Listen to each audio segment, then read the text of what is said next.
What's up, guys? Team Savages. It's Eric McCarthy here. I think Today, our whole squad managed to get first, second, and third at the case tournament here at Top Cut Comics in Berwyn, Illinois.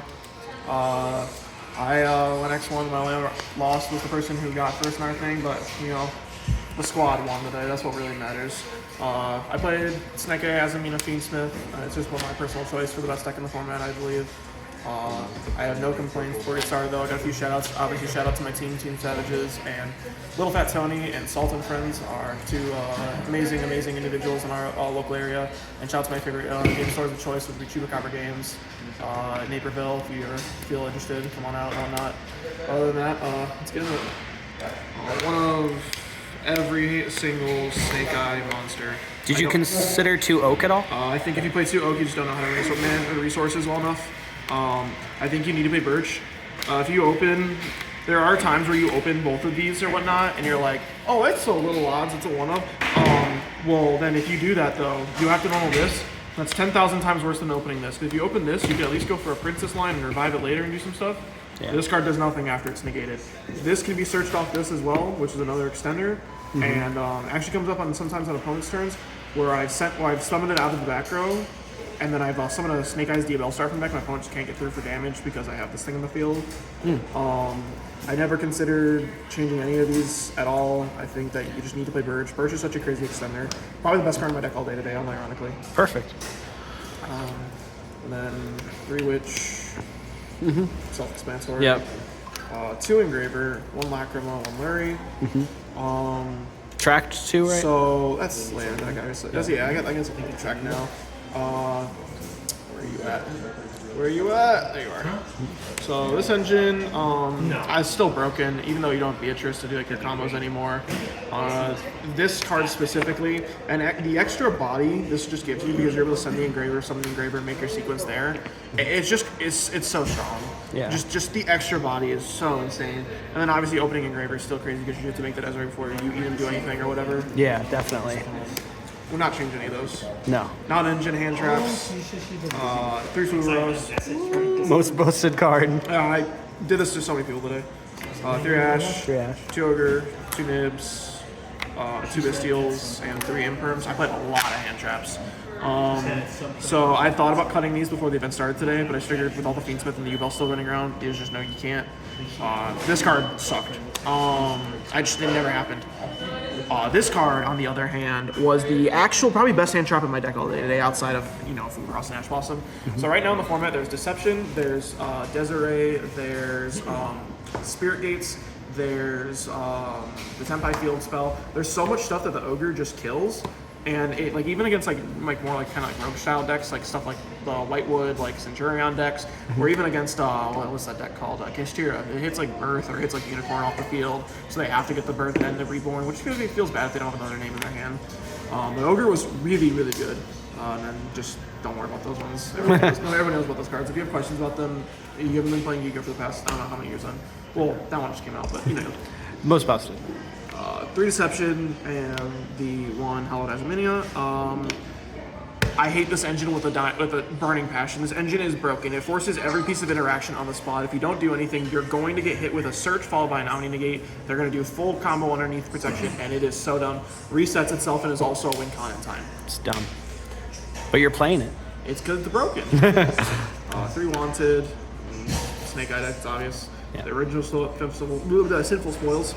And Divine Temple. This guy. I thought about playing 2 of this.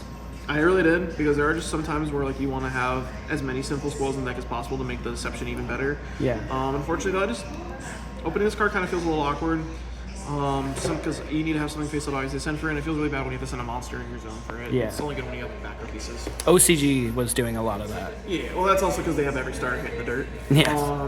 3 Bonfire, just no explanation. Give me Ryzeal, I want to cook. And then 3 of the best wild card in Yu-Gi-Oh. Talents. How did Talents feel today? This is the most insane card I love this card so much. Every time you get hand trapped, just being able to be like, alright, you have something to stop this, and they go, oh no, and it's just like, alright, you're dead. Like against Tenpai, he hand trapped me, and I went, let me see your hand. What do you got left? He goes, so you got 1 more hand trap? Put it back. Bonfire? And he went, Got it. You just scoop it up from there. Did you ever have a dead talents in hand because they shotgunned Molcharmy? No, even when they shotgun Voltron against like one of the 10-5 players, or the 10-5 player playing against today. In my draw phase, he shifted me, followed by double Molcharmy. I ashed one of them. I'm like, whatever, it's the talents is dead, that doesn't matter. But my opponent just hand looped himself for 3 cards. Yeah. I'm holding an Ash Blossom still. Go to you. Go ahead. Yeah. He activated Song and Kaiman, I ashed it and he passed. Yeah. Alright, action deck. Link 1, duh, you need this card. Yep. Freeman Boy, Link Rebo, miss him. Requiem, Sequence, Moon, and I'll throw him in here too. Desiree. No Caesar, no Necroquip, you don't need them.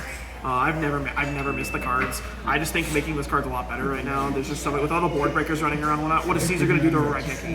Nothing. And like the fact that like right now, if you open any combination of two of these 4 cards,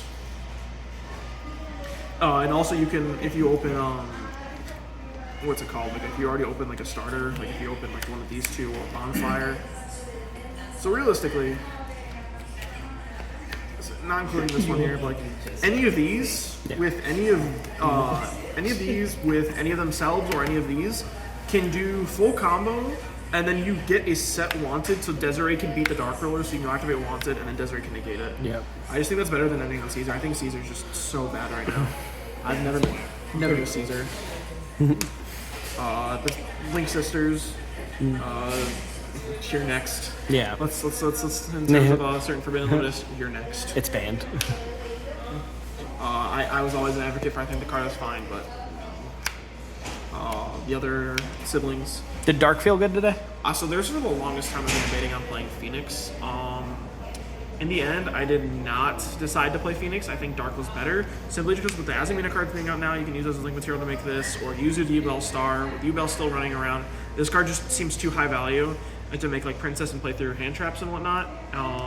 And then Hida's so broken. Yeah. The mirror match, you just kill everybody. The best card in the extra deck, you could be next. The 3-link 4s. I don't play Access Code. I think that this combo is just way better. And then I think this is better than the Rabbits. Because there's already so many ways in your deck that you can set up the combo to beat Dark Roller. Like I showed you, there's so many cards in your deck that if you open them together, it just beats Dark Roller because you get the set Wanted.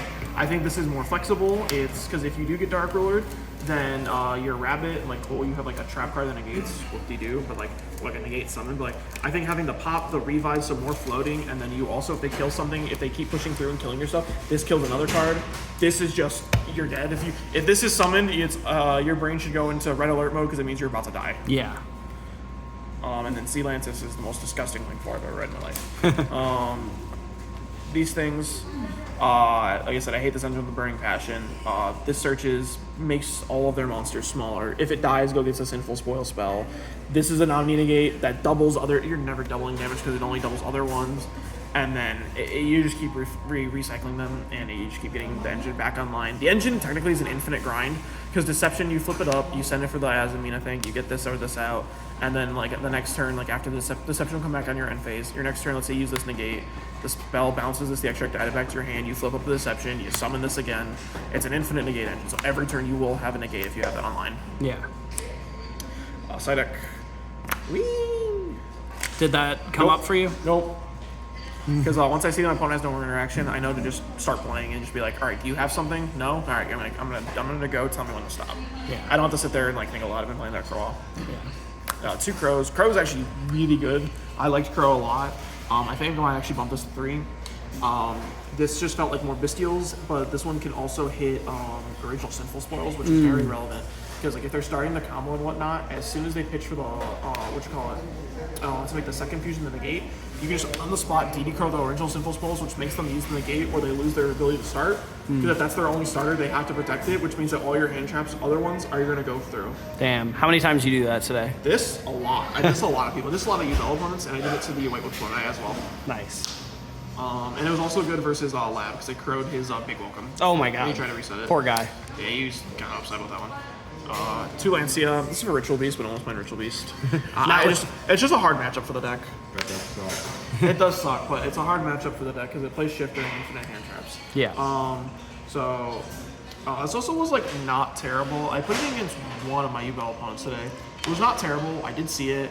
I lanced him, and he couldn't use like a Yama when a card was destroyed. He couldn't use Grave Squirmer, and he couldn't use, I forgot what the other card was, but like just some stuff that can't get banished. And I'm like, oh well, I didn't even mean to put this in. It was actually an accident, but it did work against him. It came up. Yep. And then I was 2 Drolls. This card just nasty right now. I mean, you need to open it with another hand trap for sure to make it so you have game. Because if you just do have Droll, that's not going to be enough. You just need something with Droll. But anything with Droll is typically an FTK. And then spells and traps, 2 Dark Ruler. I consider drop, but I think Dark Ruler is better. 2 Eclipse. This is good versus Tenpai, and it's good versus the Mirror Match to an extent. And it's also very good against specifically Fiendsmith. This flips down Desiree, which makes it so that it does not have anything equipped on res, meaning it does not negate.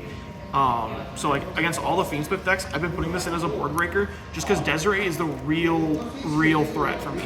Desiree is the hardest card for me to beat sometimes because it is just able to, like, if I go like summon Diabell Star, and like I've started doing my original Sinful Spoils and all that, and I go send a card, but I've also got like Field or a Snake Eye Diabell Star in my back row. Those go like negate, and it's just like done. That cooks me so hard.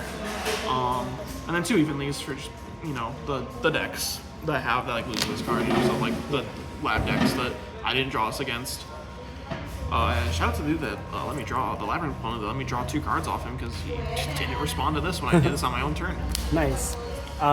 You play a lot of 2-ofs, dude. In my side deck? Yeah, is that good for you? So, I like versatility. I've always been like a 2-of gamer. I just like 2-ofs personally for just more versatility and more options. You can do, like, there are cards like that I'll say like at some formats that are like mandatory 3-ofs. Like, let's say during Sprite tier format, Sprite, if you did not side 3 Shifter or main it, then like you were just cooked. So like you had to put 3 Shifter in the side deck.